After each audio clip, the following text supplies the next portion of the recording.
My name is Jacob, and I'm a champion. I'm very good at tubing, supboarding, and Xbox. My favorite football teams are the Bison and the Vikings. When I grow up, I want to be an undercover cop.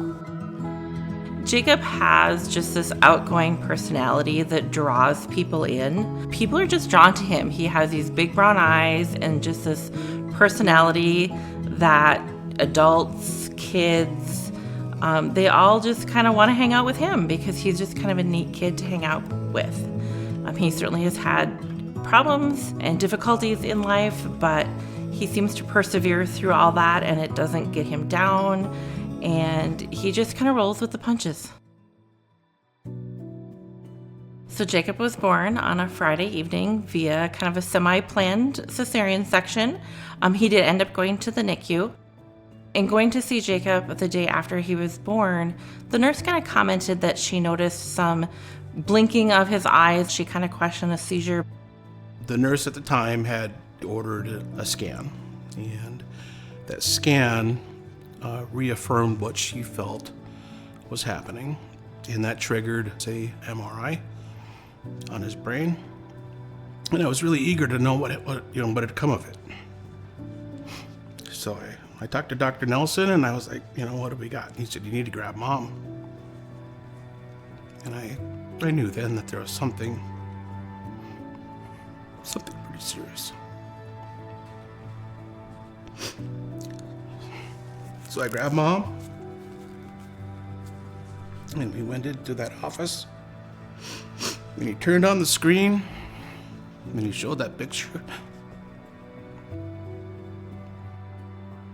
The physician proceeded to tell us that Jacob had had a stroke. I had asked if I could see the scans, and I bawled. They had no idea why he'd had the stroke or what caused the stroke. And being a nurse, seeing those scans probably was harder for me because I knew that meant that there was definitely brain damage. I knew that meant, that he was going to have probably not an easy life.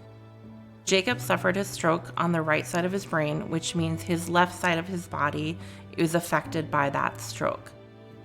It was like a punch to the gut. It was absolutely awful. And we cried together. We cried hard. And I think it was that moment that Carla spoke of where we gritted and made a commitment to one another that we were just going to do whatever we had to take. And we just knew at that point that if that meant therapies, if that meant whatever it would take, that we would try to give him the best life he can have. And that's really kind of been our philosophy with Jacob from day one. Hello. I will let her know you're here. Say thank you. Sanford Children's means being able to get great services so close to home. So Jacob spent about 14 days in the NICU, was discharged home with seizure medications. We started our journey into therapies, and therapies twice a week. We did PT, OT, and then at about 6 months of age, Jacob started having a difficult type of seizures called infantile spasms. And that meant several, trips to the doctor, several medications in trying to stop his seizures. Jacob does still have epilepsy. And we are still treating him for his epilepsy, and he will probably take meds his entire life for his epilepsy. We've worked with behavioral health to help him just manage his feelings and manage some of the anxiety that he has. Jacob also does Botox every about 3 months.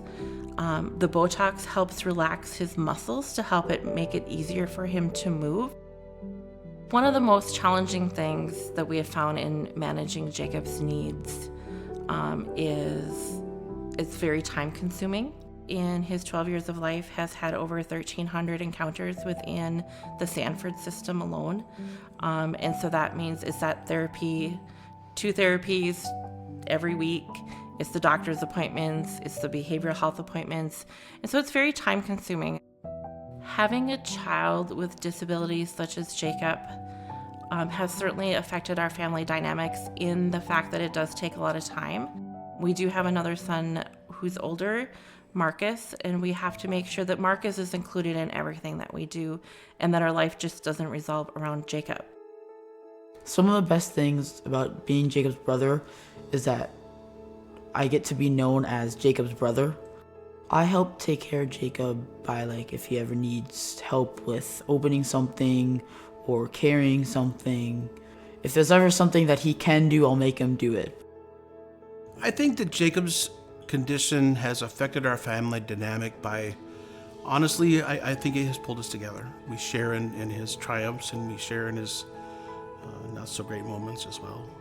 Some of the things that have made me proud of Jacob are the fact that he's fearless. We encourage him to live and to live outside of a bubble.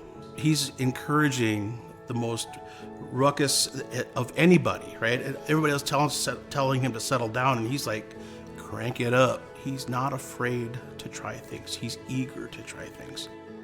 Jacob has taught me the things that I hear people be upset over are so inconsequential in the grand scheme of things. Jacob has been doing Botox with nitrous, and the nitrous is part of the programs that were started through the Children's Miracle Network, which we are very thankful for because it was one of those things when the provider said we're going to do Botox and we're going to do it with nitrous so that he doesn't feel it. Child Life also comes in during his Botox experience. They help him find a movie on his iPad, and they hold his iPad for him while he does nitrous. Sanford Children's Hospital is a godsend. I don't know what we would have done and what we would do without them. One of the hopes and dreams that we have for Jacob's future is just that he thrives in whatever he decides he wants to do. I want him to be an independent adult, and I want him to be self-sustaining. I want him to be accepted for who he is. Thanks for helping kids like me. That's so slow. Can you do that with gusto? Slow motion.